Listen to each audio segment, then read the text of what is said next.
नमस्कार, जीके नेपालमा स्वागत छ। आज मिति 2078 साल माघ महिनाको 19 गते बुधबार।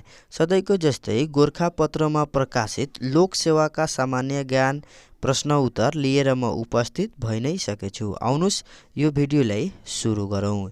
प्रश्न नम्बर 1 मा रहेको छ, राष्ट्रिय जनगणना 2078 को प्रारम्भिक नतिजा अनुसार नेपालको जनसङ्ख्या कति पुगेको छ? यो प्रश्नको उत्तर रहेको छ 2,91,92,480 पुगेको छ।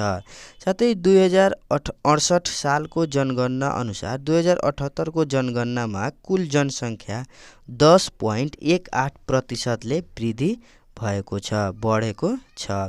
त्यस्तै 2078 को जनगणना अनुसार जनसङ्ख्या वृद्धि दर सरदर वार्षिक को अनुसार 0.93% रहेको छ। त्यस्तै 2068 सालको जनगणना अनुसार नेपालको जनसङ्ख्या 2,64,94,504 थियो भने जनसङ्ख्या वृद्धि दर 1.35 रहेको थियो।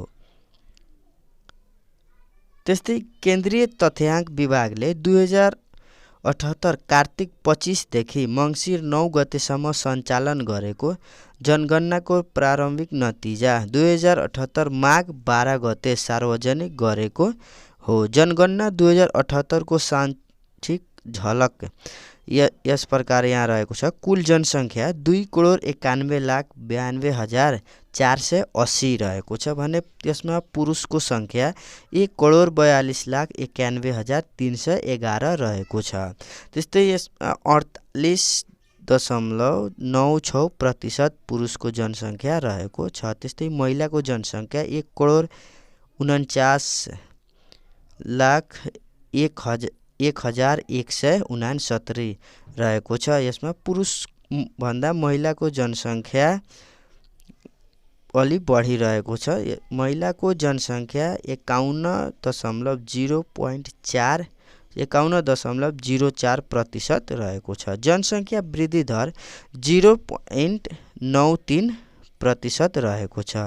त्यसमा सहरी जनसङ्ख्या 66.08% रहेको छ भने ग्रामीण जनसङ्ख्या 33.92% रहेको छ। जनघनत्व ने 198 प्रति वर्ग किलोमिटर रहेको। घर परिवार सङ्ख्या रहेको छ 67,61,059। त्यस्तै घर सङ्ख्या रहेका छन् 56,43,945।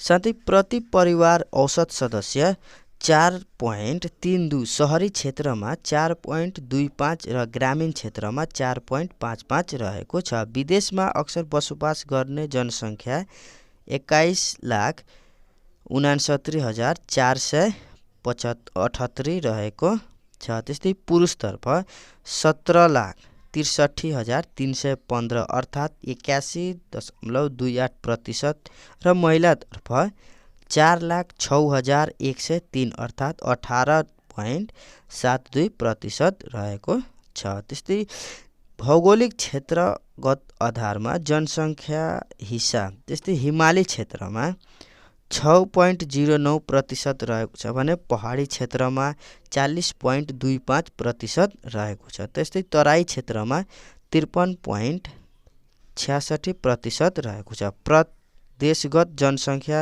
यस अनुसार रहेको छ भने प्रदेश 1 मा 1 नम्बर प्रदेशमा 49,72,021 रहेको छ।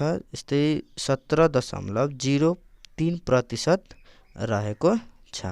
त्यस्तै मध्य प्रदेशमा 61,26,288 20.99% रहेको छ। यो चाहिँ सबभन्दा बढी मध्य प्रदेशमा जनसङ्ख्या रहेका छन्। त्यस्तै बागमती प्रदेशमा 60,84,042 जना रहेका छन्, 20.84% रहेका छन् बागमती प्रदेशमा।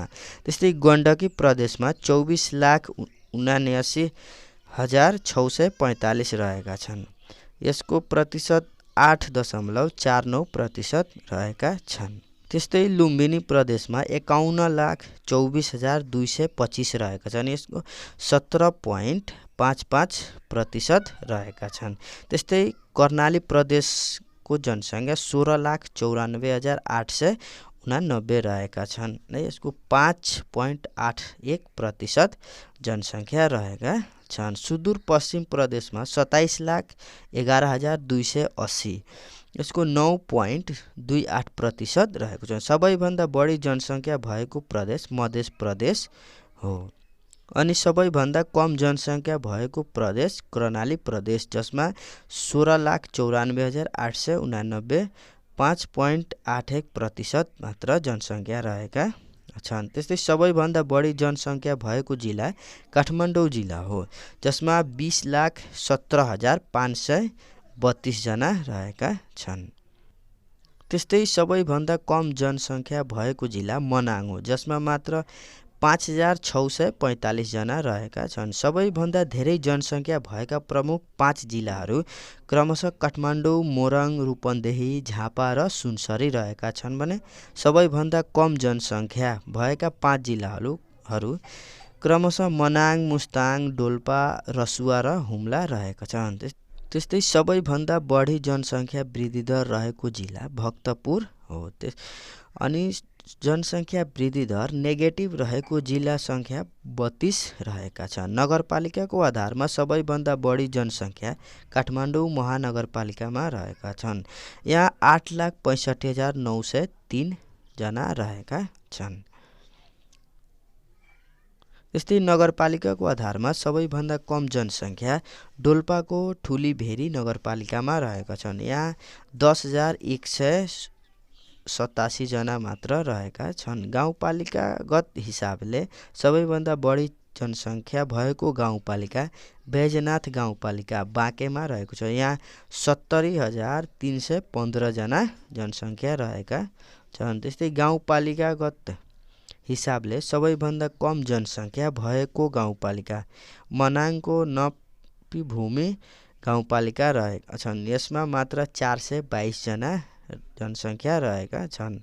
त्यस्तै नेपाल सरकारबाट घोषित 293 वटा नगरपालिकामा रहेको जनसङ्ख्यालाई सहरी क्षेत्रको जनसङ्ख्या र 460 गाउँपालिकामा रहेको जनसङ्ख्यालाई ग्रामीण क्षेत्रको जनसङ्ख्या मानि ग्रामीण तथा सहरी जनसङ्ख्याको वर्गीकरण गरिएको हो।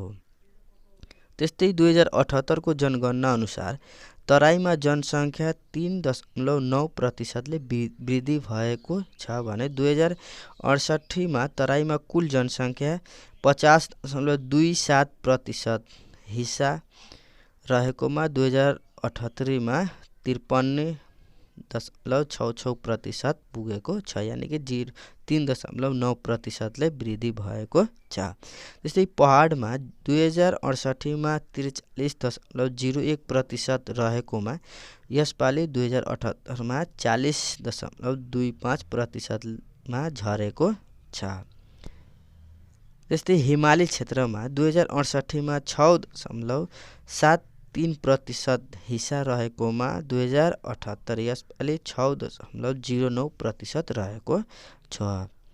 त्यस्तै भौगोलिक क्षेत्रको आधारमा प्रति परिवार औसत सदस्य हिमाली क्षेत्रमा 4.27 जना रहेका छन् भने पहाडी क्षेत्रमा 3.95 जना रहेका छन्। त्यस्तै तराई क्षेत्रमा 4.65 जना रहेका छन्। प्रदेशगत आधारमा परिवारमा औसत सदस्य सङ्ख्या सबैभन्दा कम गण्डकी प्रदेश, जसमा मात्र 3.66 जना रहेका छन्। त्यस्तै प्रदेशगत आधारमा परिवारमा औसत सदस्य सङ्ख्या सबैभन्दा बढी रहेको मध्य प्रदेश, जसमा 5.15 जना रहेका छन्।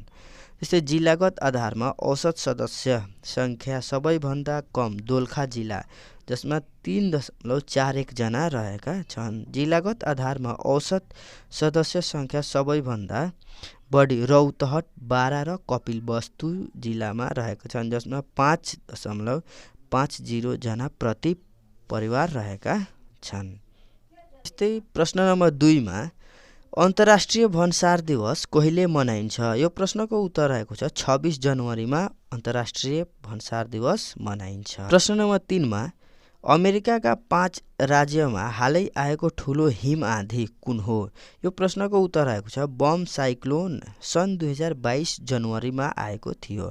अमेरिकाको इस्ट कोस्ट क्षेत्रमा हिम आँधी भयानक बन्दा त्यहाँका 5 वटा न्युयोर्क, न्युजर्सी, मेरील्यान्ड, रोड आइल्यान्ड र भर्जिनिया राज्यमा आपतकालीन स्थिति घोषणा गरिएको थियो। यस आँधीलाई मध्य अक्षांशीय चक्रवातका रूपमा समेत चिनिने गरिन्छ। प्रश्न नम्बर 4 मा रहेको छ संयुक्त राष्ट्र सङ्घीय बाल कोषको नोबेल पुरस्कार कहिले प्राप्त गरेको हो? यो प्रश्नको उत्तर आएको छ सन् 1965 मा। त्यस्तै प्रश्न नम्बर 5 मा रहेको छ विश्व मानचित्रमा नेपाल जस्तो आकृति गएको देश कुन हो? यो प्रश्नको उत्तर आएको छ पोर्चुगल। त्यस्तै प्रश्न नम्बर 6 मा देश र महादेश एउटै नाम भएको देश कुन हो? यसको उत्तर आएको छ अस्ट्रेलिया। प्रश्न नम्बर 7 मा नेपालको चीनसँग द्वैत सम्बन्ध कहिले कायम भएको हो? यो प्रश्नको उत्तर आएको छ सन् 1955 अगस्ट 1 मा। नेपाल र चीनबीच शान्ति तथा मैत्री सन्धि सन् 1960 अप्रिल 28 मा भएको हो। नेपाल र चीन बीच सीमा सम्बन्धी सम्झौता सन् 1961 मा भएको हो। त्यस्तै नेपाल र चीन बीच सीमा सम्बन्धी प्रोटोकलमा सन् 1979 मा हस्ताक्षर भएको हो। काठमाडौँ उपत्यकामा बस्ती बसाउने मञ्जुश्री चीनबाट आएका हुन्। नेपालको बारेमा यात्रा वृत्तान्त लेखे प्रचार प्रसार गर्ने नेपाली चिनिया नागरिक हुयान साङ रहेका हुन्। चिनिया झ्याङ जियाङले पहिलोपल्ट सन् 406 मा लुम्बिनीको भ्रमण गरेका थिए। प्राचीन कालमा नेपालको भ्रमण गर्ने दुई चिनिया यात्री हुयाङ साङ र फाहियान रहेका छन्।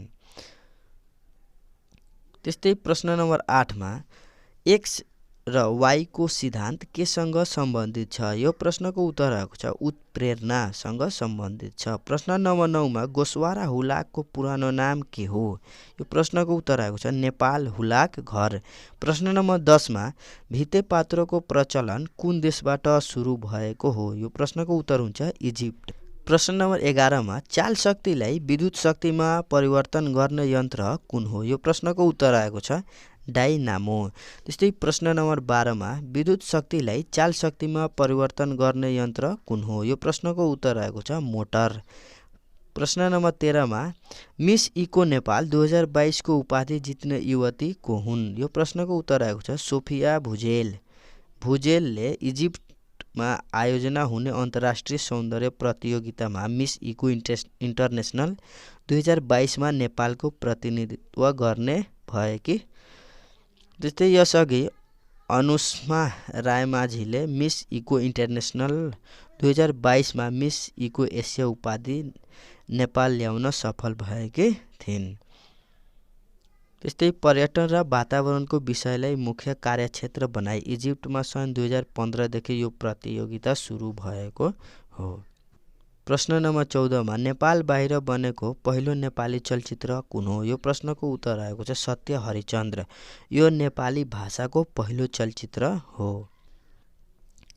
प्रश्न नम्बर 15 मा नेपालको प्रामाणिक समय कुन हिमाललाई आधार मानेर कायम गरिएको छ? यो प्रश्नको उत्तर आएको छ गौरीशङ्कर हिमाल। दोलखा जिल्लामा पर्ने गौरीशङ्कर हिमाललाई काटेर गएको 86 डिग्री 15 मिनट पूर्वी देशान्तरलाई आधार मानेर नेपालको प्रामाणिक समय निर्धारण गरिएको छ। नेपालको प्रामाणिक समय विक्रम सम्वत 2042 साल वैशाख 1 गतेदेखि लागू भएको हो। नेपालको समय ग्रिनविचको समयभन्दा 5 घण्टा 45 मिनट छिटो रहेको छ। यस्तै बेलायतको ग्रिनविच हुँदै आएको 0 डिग्री देशान्तर रेखालाई आधार मानि सन् 1884 मा नोभेम्बर 1 मा विश्वको प्रामाणिक समय निर्धारण गरिएको हो। प्रश्न नम्बर 16 मा ट्रान्सपेरेन्सी इन्टरनेसनलले सन् 2022 जनवरी 25 मा प्रकाशित गरेको भ्रष्टाचार सम्बन्धी प्रतिवेदन अनुसार नेपाल कतिौं स्थानमा रहेको छ? प्रश्नको उत्तर हुन्छ नेपाल 117औं स्थानमा रहेका छन्। सूचाङ्कमा समावेश 180 देशहरूमध्ये डेनमार्क, फिनल्यान्ड र न्युजिल्यान्ड कुल 100मा 88 अङ्क प्राप्त गरे। सबैभन्दा कम भ्रष्टाचार हुने मुलुकको अग्रस्थान ओगटेका छन्। त्यस्तै दक्षिणी सुडान 11 अङ्क प्राप्त गरी सबैभन्दा बढी भ्रष्टाचार हुने मुलुकको रूपमा परेको छ। त्यस्तै भ्रष्टाचार सम्बन्धी सूच्याङ्कमा 2/3 मुलुकले 50 भन्दा कम अङ्क प्राप्त गरी बढी भ्रष्टाचार हुने मुलुकका रूपमा रहेका छन्।